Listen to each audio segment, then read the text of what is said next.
Then I saw a new heaven and a new earth, for the first heaven and the first earth had passed away, and the sea was no more. And I saw the holy city, the new Jerusalem, coming down out of heaven from God, prepared as a bride adorned for her husband. And I heard a loud voice from the throne saying, "See, the home of God is among mortals. He will dwell with them. They will be his people, and God himself will be with them. He will wipe every tear from their eyes. Death will be no more. Mourning and crying and pain will be no more, for the first things have passed away." Then he said to me, "It is done. I am the Alpha and the Omega, the beginning and the end. For the thirsty I will give water as a gift from the spring of the water of life. Those who conquer will inherit these things, and I will be their God, and they will be my children.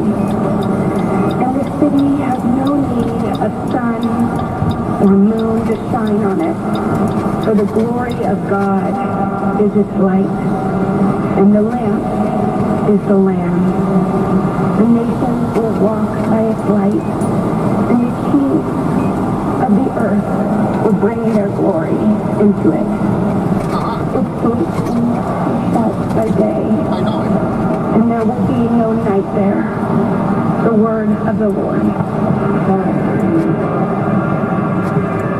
And you are listening to the state funeral of George H. Former President George H.W. Bush. George H.W. Later, he made one of his most important speeches here in this cathedral right after 9/11. Remember that? Already takes a moment to bow before the altar.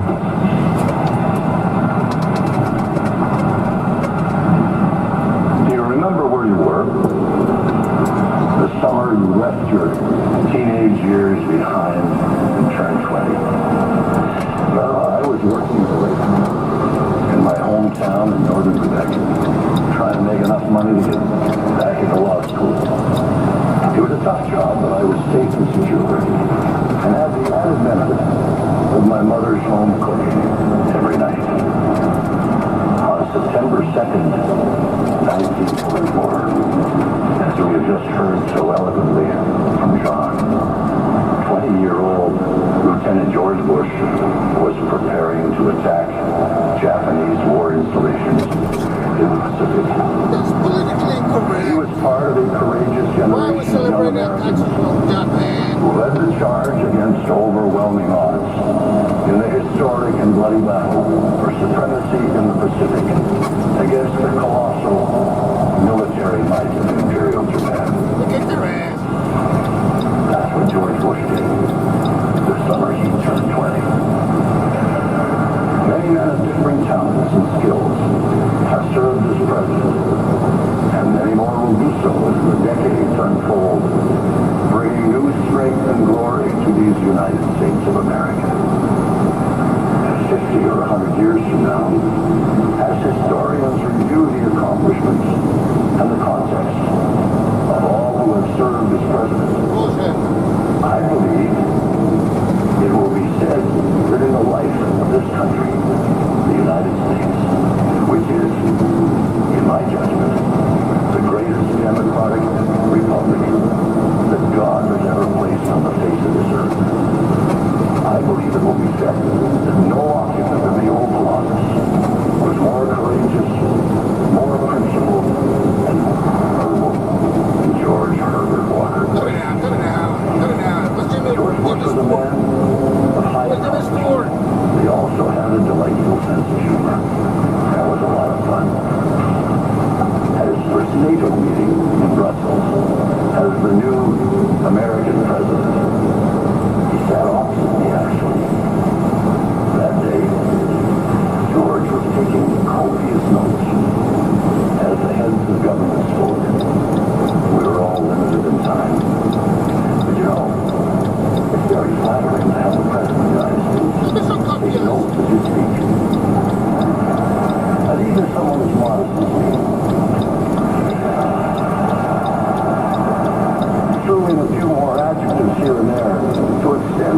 measure of the experience.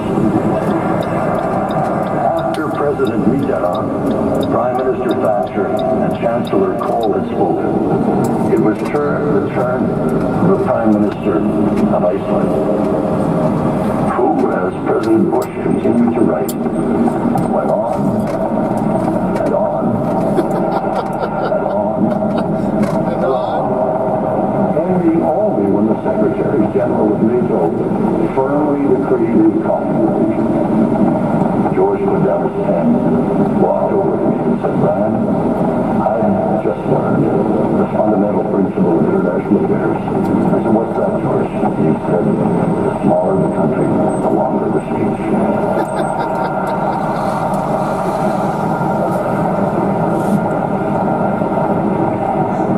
In the second year of the Bush presidency, responding to implacable pressures from the Reagan and Bush administrations, the Soviet Union imploded. This was, in my judgment, the most ethical event, political event of the 20th century. An ominous situation that could have become extremely menacing to world security was instead deftly challenged by the leadership of President Bush into the broad and powerful currents of freedom, providing the Russian people with the opportunity to build an embryonic democracy in a country that had been ruled by czars and tyrants for over 1,000 years. And then, as the Berlin Wall collapsed soon thereafter, and calls for freedom cascaded across Central and Eastern Europe, leaving dictators and dogma in the trash can of history, no challenge assumed greater importance for Western solidarity than the unification of Germany within an unswerving NATO. But all fears in Western Europe, unrelenting hostility by the military establishment in the Soviet Union and the Warsaw Pact, rendered this mission one of the most complex and sensitive ever undertaken. One serious misstep, and this entire process could have been compromised, perhaps irretrievably. There's obviously no more knowledgeable or competent judge of what really happened at this most vital juncture of the 20th century than Chancellor Helmut Kohl of Germany.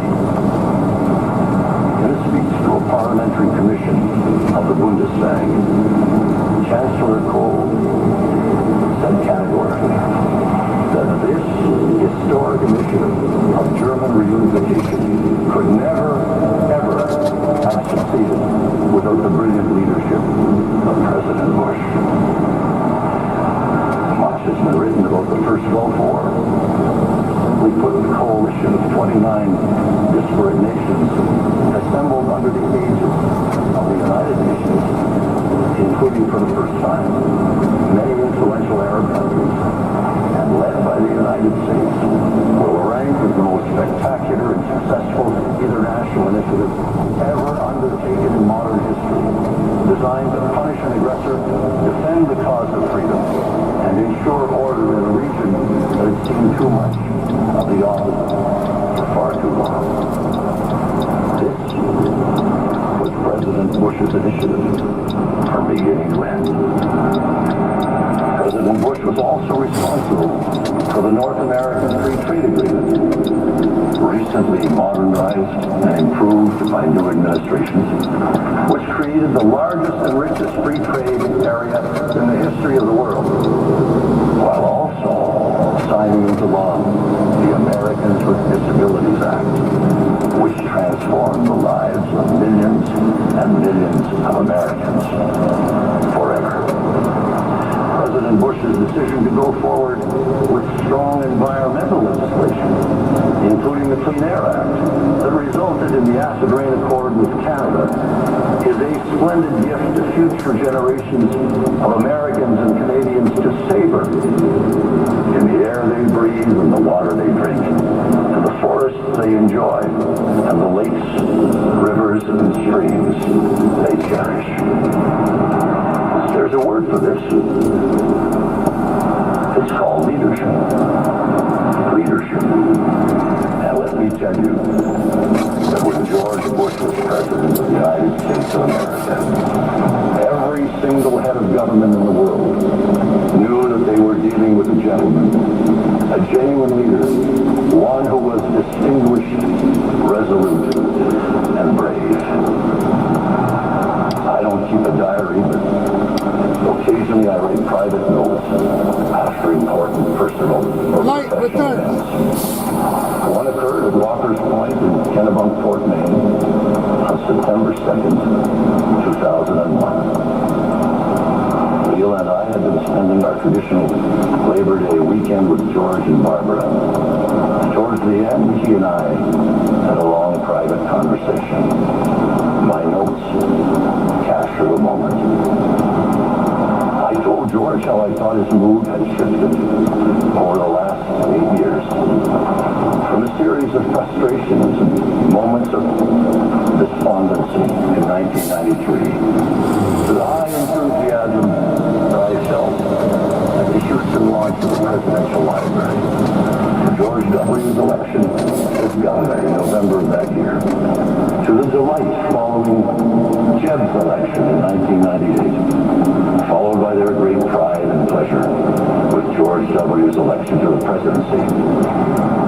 And perhaps most importantly, the serenity we found today in both Barbara and George.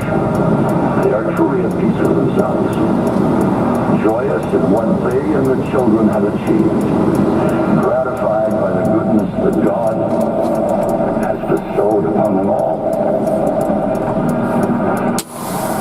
and genuinely content with the thrill and promise of each passing day.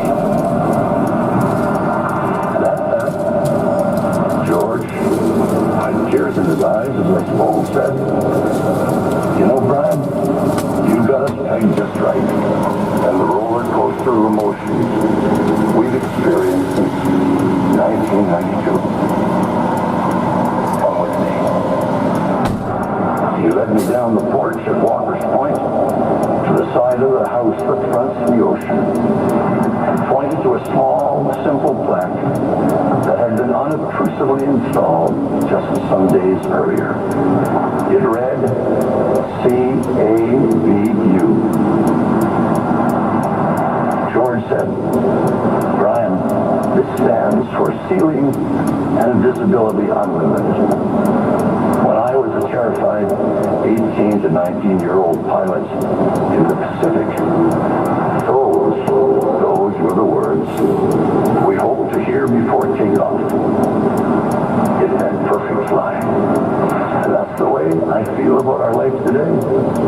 CAVU. Everything is perfect. Bar and I could not have asked for better lives. We are truly happy and truly at peace." As I looked over the waters of Walker's Point on that golden September afternoon in Maine, I was reminded of the lines, simple and true, that speak to the real nature of George Bush and his love of his wonderful family and precious surroundings. There are wooden ships. There are sailing ships. There are ships that sail the sea. But the best ships are friendships. And may they always be. Former Canadian Prime Minister, that is, Brian Mulroney, a close personal friend of the Bushes, shakes former President George W. Bush's hand as he makes his way back. You're listening to CBS News coverage of the state funeral for former President George Herbert Walker Bush. Next up, we'll hear another tribute from former Senator Alan Simpson from Wyoming, who dates his friendship back to the Bush family to the 1960s, and one who is reportedly considered to be on the list for Bush's vice presidential pick in 1980. Relax, George told me I only had 10 minutes. He was very direct about it. It wasn't even funny. Now, I first met my dear friend George Bush in 1962, when my father father, Millard Simpson, was a member of the United States Senate and just elected. And I came back to Washington with Dad to settle on his new office, being vacated by one Senator Prescott Bush, George's father. Well, then we met again when my parents left Washington and sold their home to a brand spanking new congressman from Texas named George Herbert Barbara Bush. So George and Barbara, Mom and Pop, did that sale on a handshake. Sound familiar?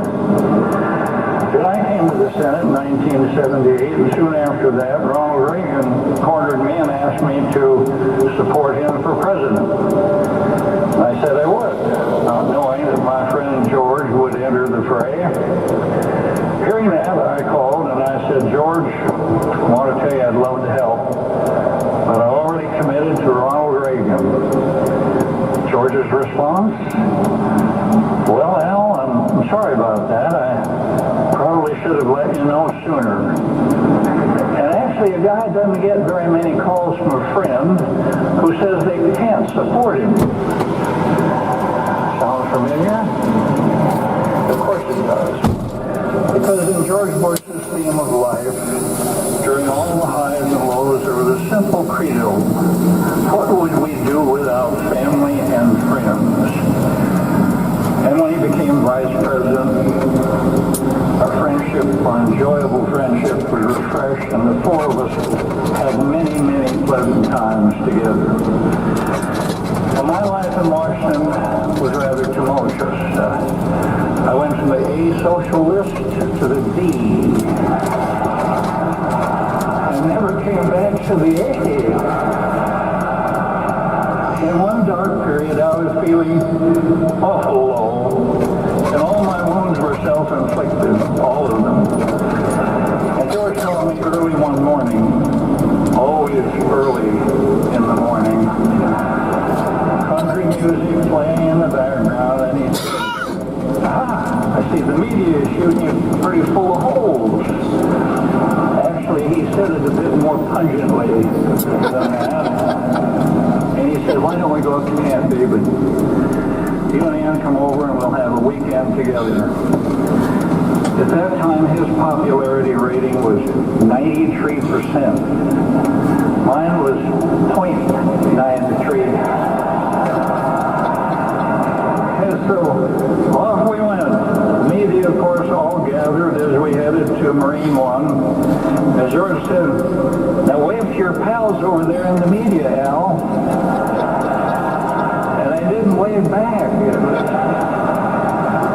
Well, next morning he's ratting through all the papers in the U.S. and he looks up and he said, aha, here's the one I've been looking for.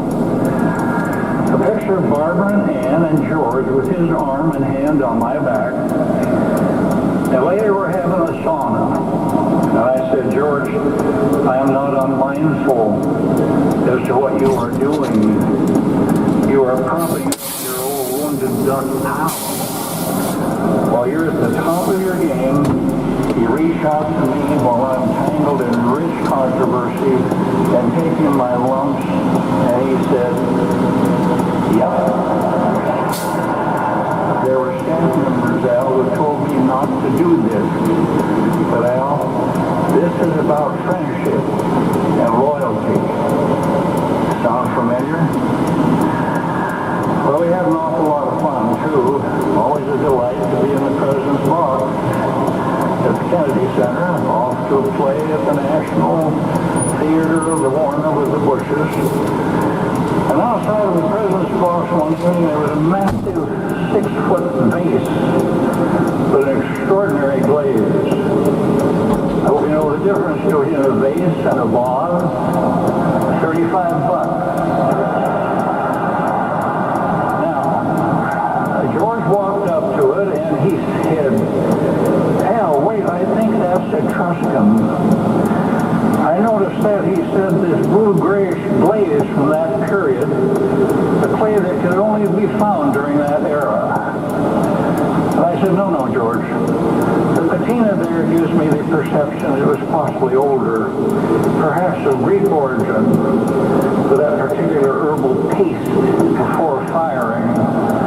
Of course, people gathered around, mumbling about these expert observers. And Barbara and Ann finally came by and said, "Get out of here. Both of you, get back in that box." Well, we did. Well, it was impressive for a while.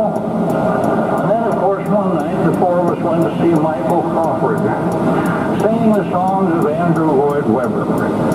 All four of us were singing as we went back to the White House. "Don't cry for me, Argentina," and tidbits from Phantom of the Opera and other magic of Webber.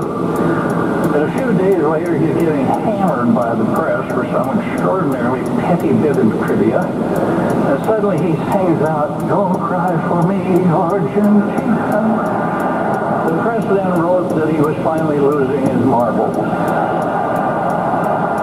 Now, these honored guests, right here before us, who have held this noble post, know well of the slings and arrows of outrageous torture. He was a class act. From birth to death, he held the strong sinews and mind and body came from that extraordinary mother. We compared our mothers as velvet hammers, of course, and certainly most awesome fathers. The history books will and are treating him most fairly, while uncovering some other powerful traits